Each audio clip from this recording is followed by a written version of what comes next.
Esther is at Crimson Lights, dropping Nick and Summer's order off at their table. She can see they need their caffeine, and they tell her she's the best.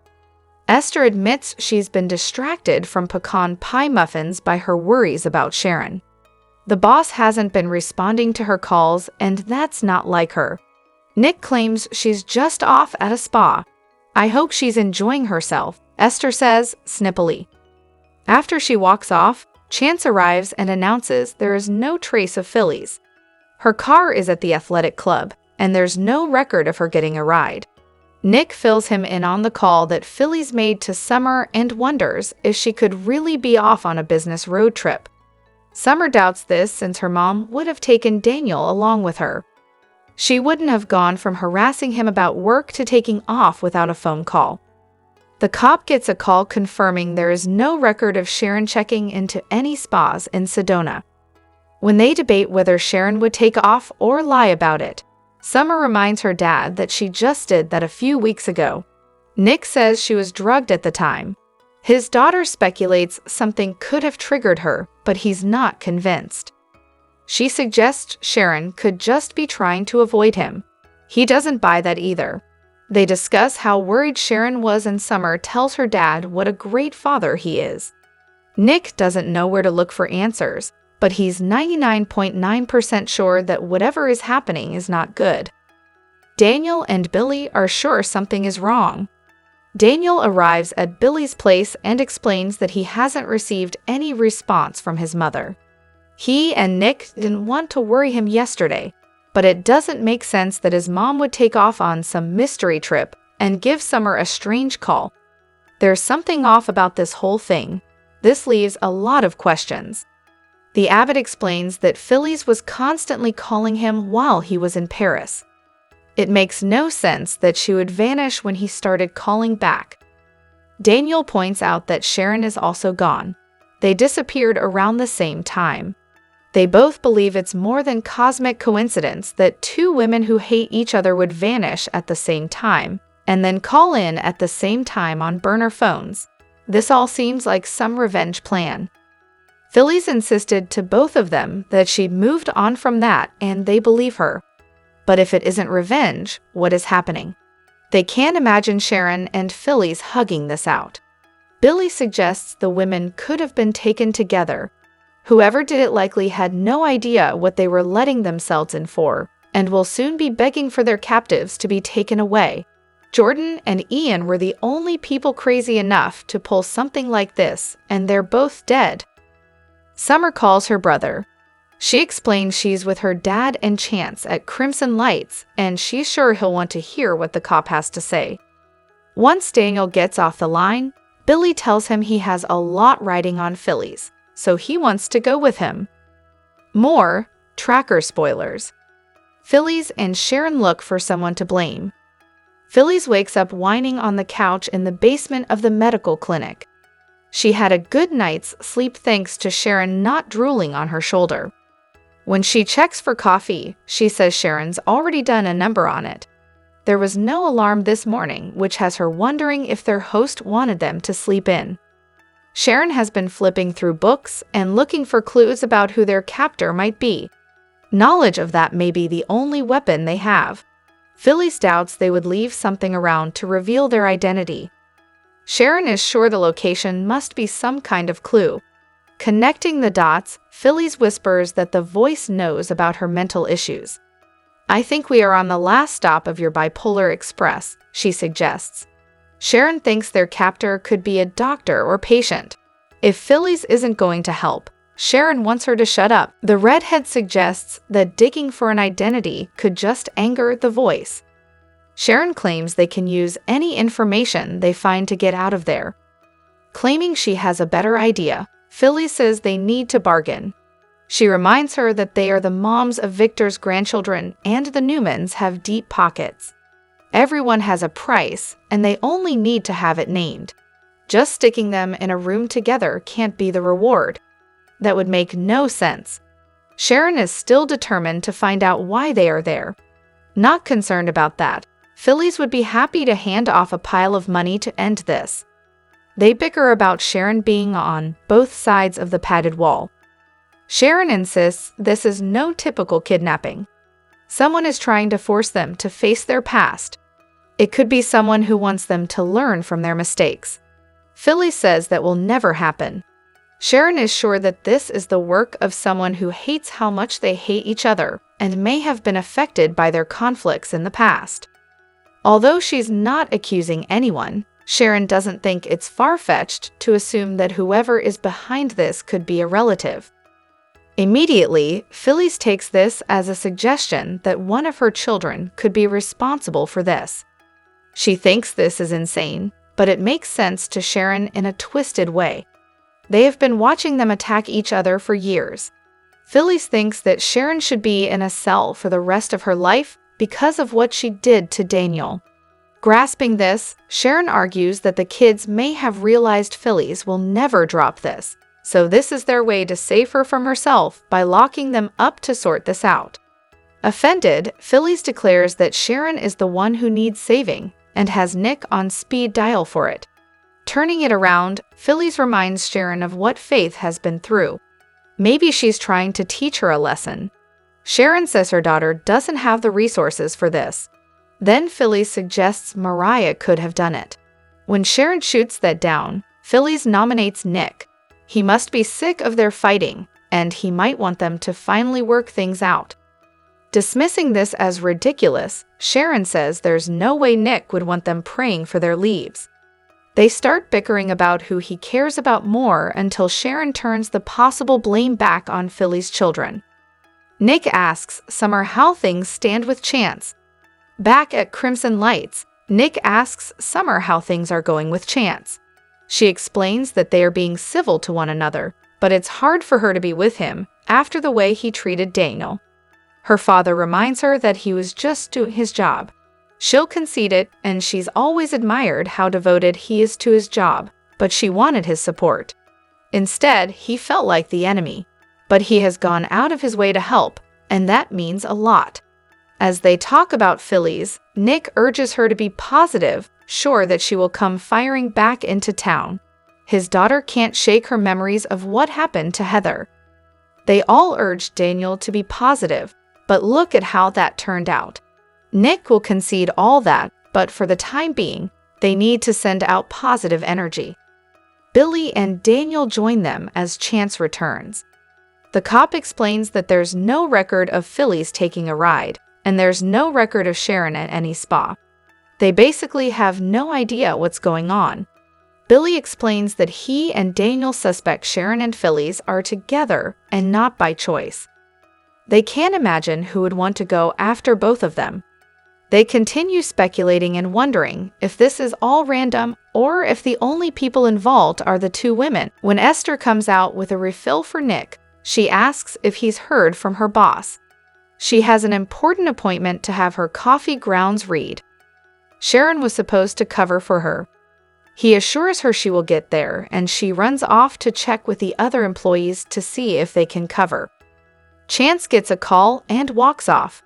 Again, Nick urges his daughter to keep up the positive energy. Chance returns and explains Sharon's car was found in the parking lot at work. He asks them for the numbers of the burner phones to see if they can track a general location. This is starting to sound like an official investigation to Daniel. The voice gives another riddle. Back in the basement, screaming she's had enough, Phyllis leaps up and threatens to take the gloves off. Pointing her fingers at Sharon, she tells her this is all her fault. Screaming back, Sharon admits she went too far. Phyllis accuses her of constantly tearing her family apart, and then begging for forgiveness. Everyone else lets her off the hook and she's tired of it. We cannot let this turn into a war, Sharon insists, suggesting they are playing into their captor's hands.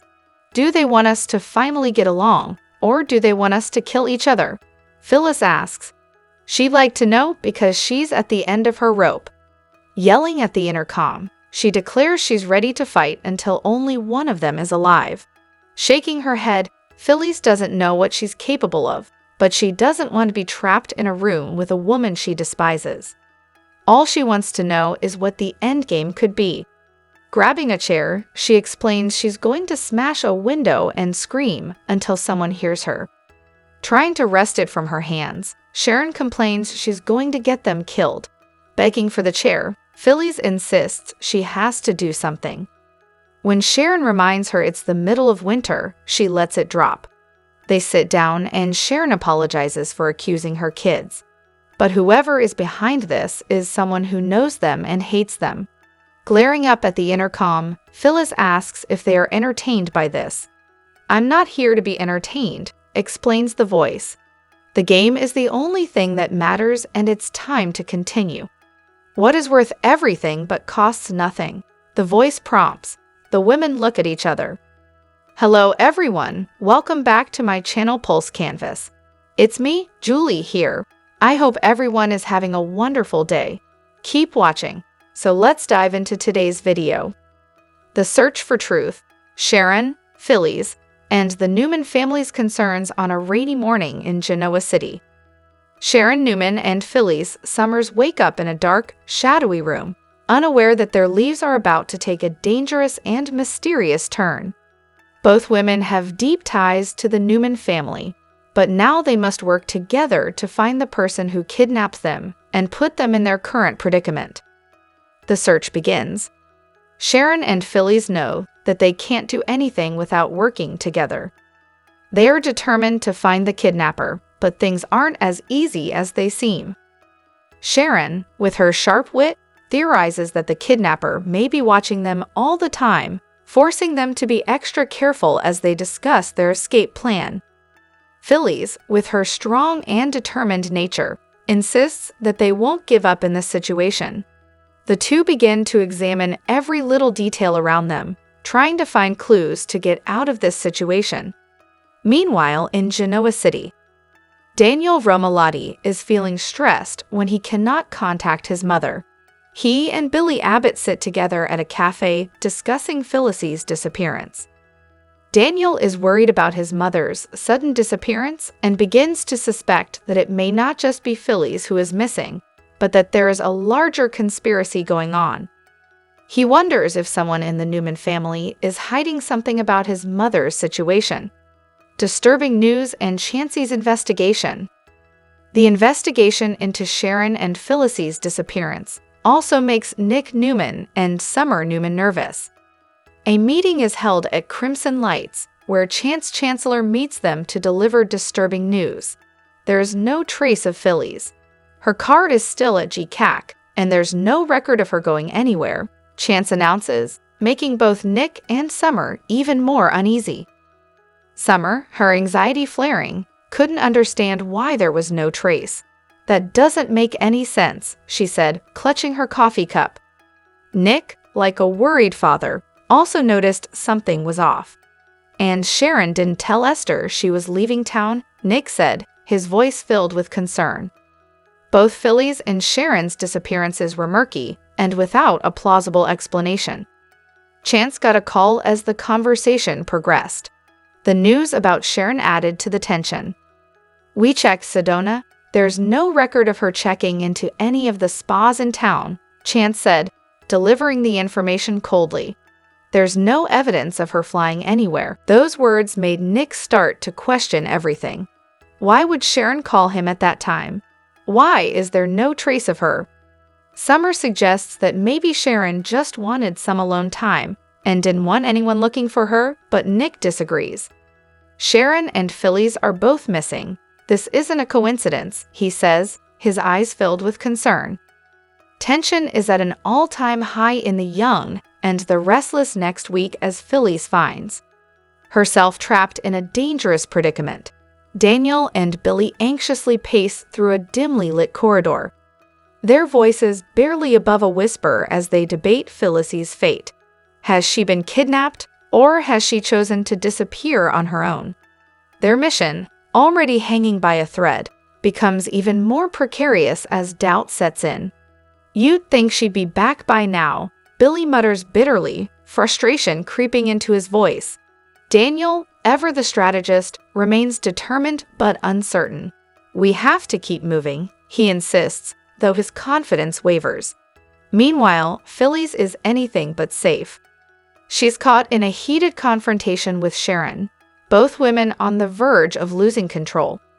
Sharon remains unwaveringly loyal to the mysterious mastermind orchestrating this entire ordeal, believing in the necessity of strict obedience. Phyllis, however, refuses to play by the rules any longer. "We can't keep waiting for permission to survive," Phyllis shouts, her voice laced with desperation. "I'd rather die fighting than stay trapped in this nightmare." With fire in her eyes, Phyllis makes a bold move. She grabs a chair, aiming to break a nearby window and call for help. But before she can act, Sharon lunges forward, wrapping her arms around her. "Stop this," Sharon pleads, her voice a mix of fear and empathy. "You don't have to throw your life away.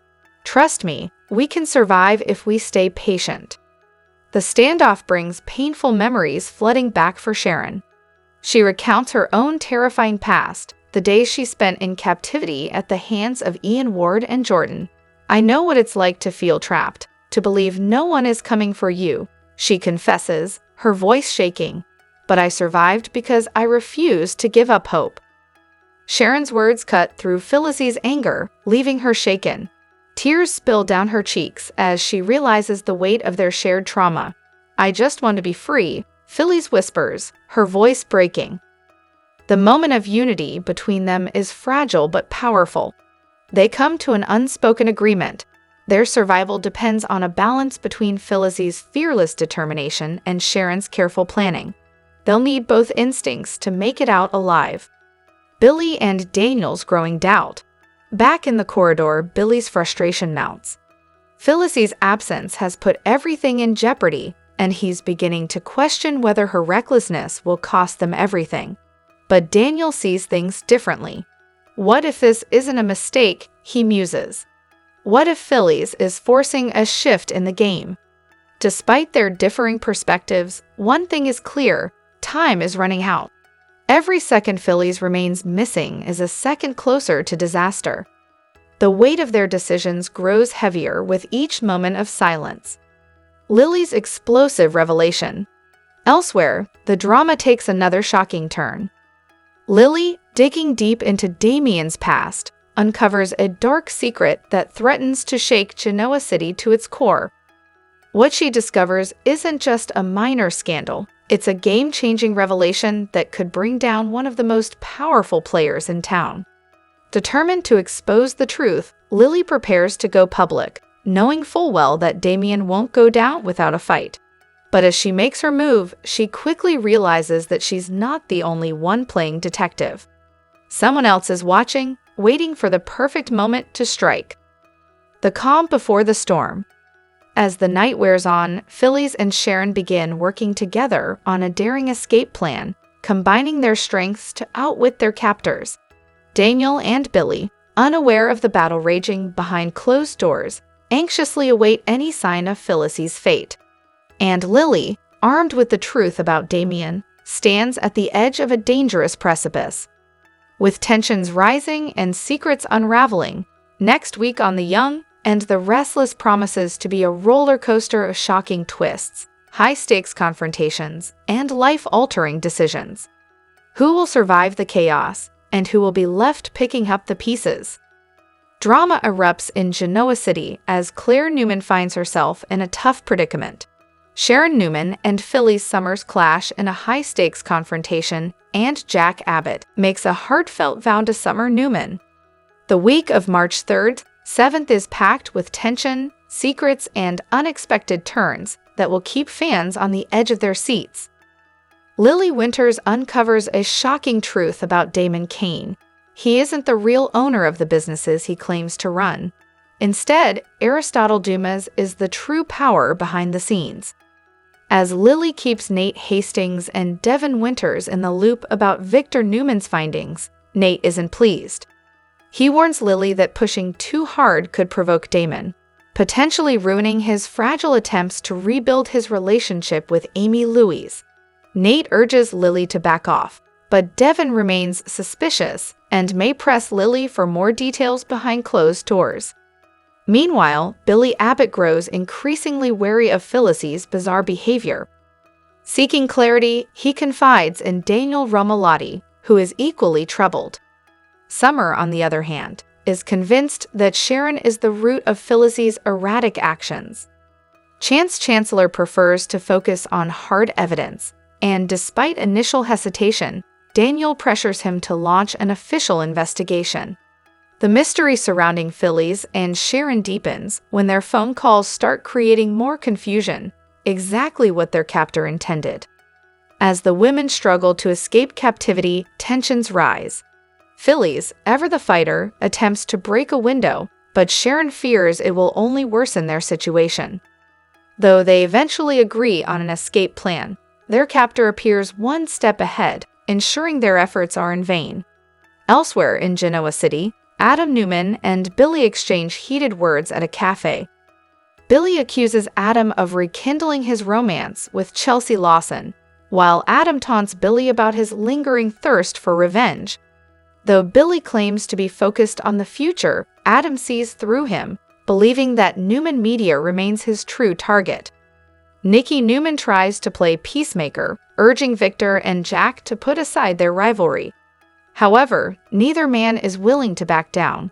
Their long-standing feud escalates when Jack uncovers a leak at Jabot, leading him to suspect that Victor has planted a spy within his company, a suspicion that turns out to be true. Amidst the corporate chaos, Claire Newman faces an ultimatum from Victor. He appears to have already made a firm decision about Kyle Abbott, possibly warning Claire not to stir the pot further. At the same time, Kyle grows frustrated with Summer's actions, believing she's overstepping boundaries. He urges her to treat Claire with respect and avoid fueling unnecessary insecurities. Jack, ever the devoted father figure, makes a solemn promise to Summer. Whether it's about finding Phyllis or securing Summer's place in the Abbott family, Jack reassures her that she will always be part of their legacy, especially because of her connection to Harrison Abbott. Meanwhile, Audra Charles reconnects with her scheming ex, Holden Novak. Their partnership is riddled with secrets, and Audra's growing entanglement with Holden could spell disaster for her relationship with Nate. The risks she takes may ultimately come back to haunt her. As for Phyllis and Sharon, their captivity takes a chilling turn. A distorted male voice continues issuing cryptic commands, and the women have no idea who their captor is. The abductor doesn't seem intent on harming them, at least not yet.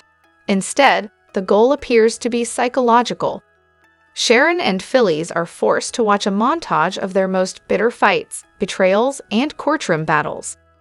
Their captor insists they must break the cycle of rivalry, but neither woman is willing to back down without a fight. Back in Genoa City, Nick Newman senses something is off about Sharon's latest phone call. Her story about being in Sedona doesn't check out, and his suspicions grow when he realizes there's no record of her stay at the hotel she mentioned. Michael Baldwin, sitting across from him, calmly sips his coffee and questions whether Sharon and Phyllis might actually be together, an unsettling thought that raises more questions than answers. Who is behind Sharon and Phyllis's kidnapping? What is their captor's ultimate goal? And will Claire be able to navigate Victor's demands without making things worse for Kyle and Summer? The week ahead promises jaw-dropping revelations and intense confrontations that will leave fans eagerly anticipating what happens next. The walls are closing in on Claire Grace, and Victor Newman is not holding back. Just when Claire thought she had secured a place in the Newman empire, a shocking secret comes to light, and Victor wastes no time throwing her out. What did Claire do to deserve this brutal takedown? Buckle up, because this betrayal is about to rock the young and the restless. Claire's rise to power and her downfall. Claire's journey into the Newman family has been nothing short of a soap opera roller coaster. After being revealed as Jordan's pawn, she miraculously earned the trust of the Newmans, even getting a spot at Newman Enterprises. Many questioned Victor's decision to let her in, but it seemed like Claire was determined to prove herself. However, Victor Newman is no fool, and when he discovers Claire's latest deception, he explodes with fury. But what exactly did she do to make him cut her out of the Newman dynasty for good? The secret that changes everything. According to Explosive Y and R spoilers, Victor uncovers a shocking truth about Claire that shakes him to his core. Some sources hint that Claire may have been secretly working with Jordan all along, deceiving the Newmans once again.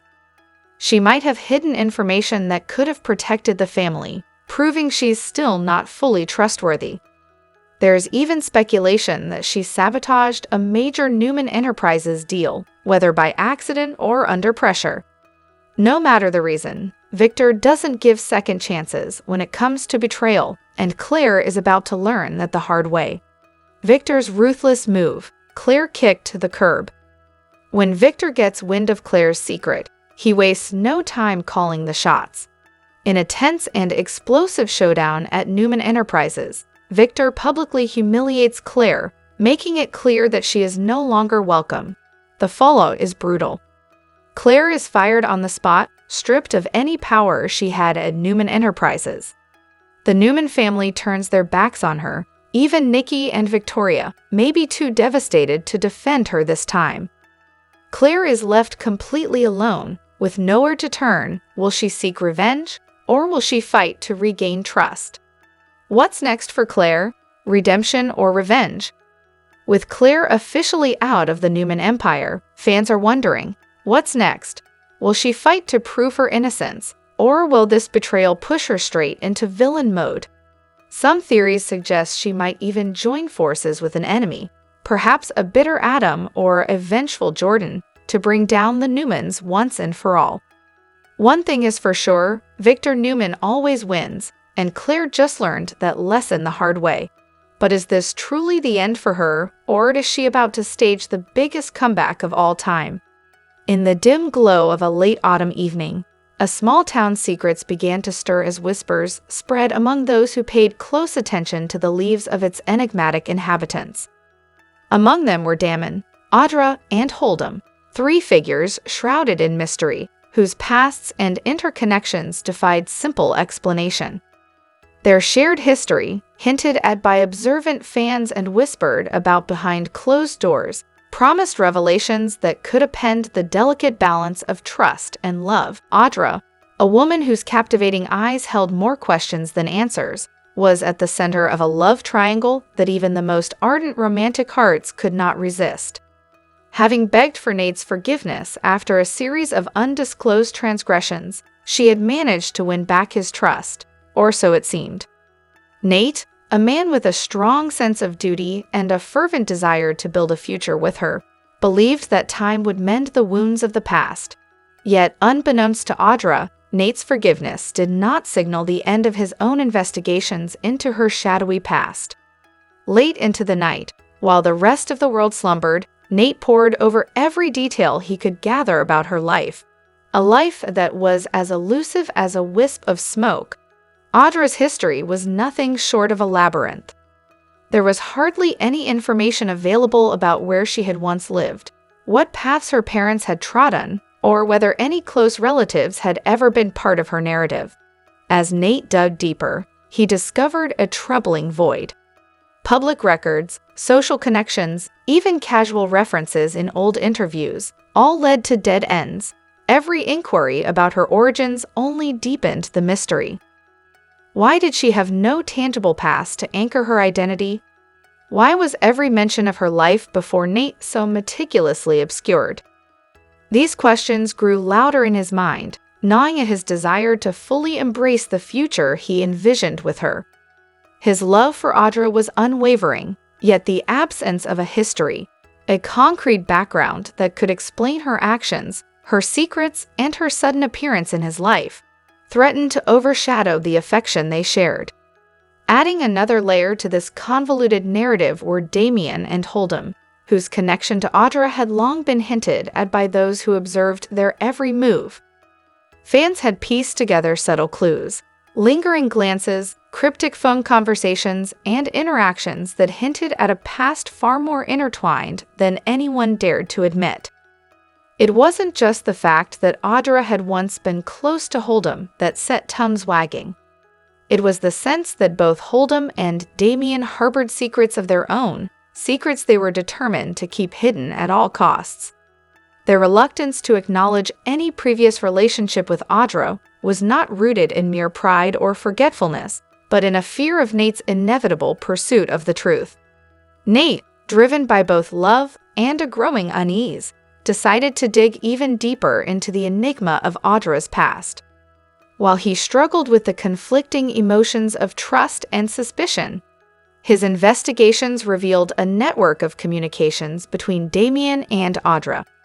These messages, hidden away in encrypted texts exchanged via their phones, painted a picture of an illicit connection that went far beyond casual acquaintance. Every message was carefully worded. Every text was laden with double meanings. They never met face to face, ensuring that no evidence of their meetings could be used against them.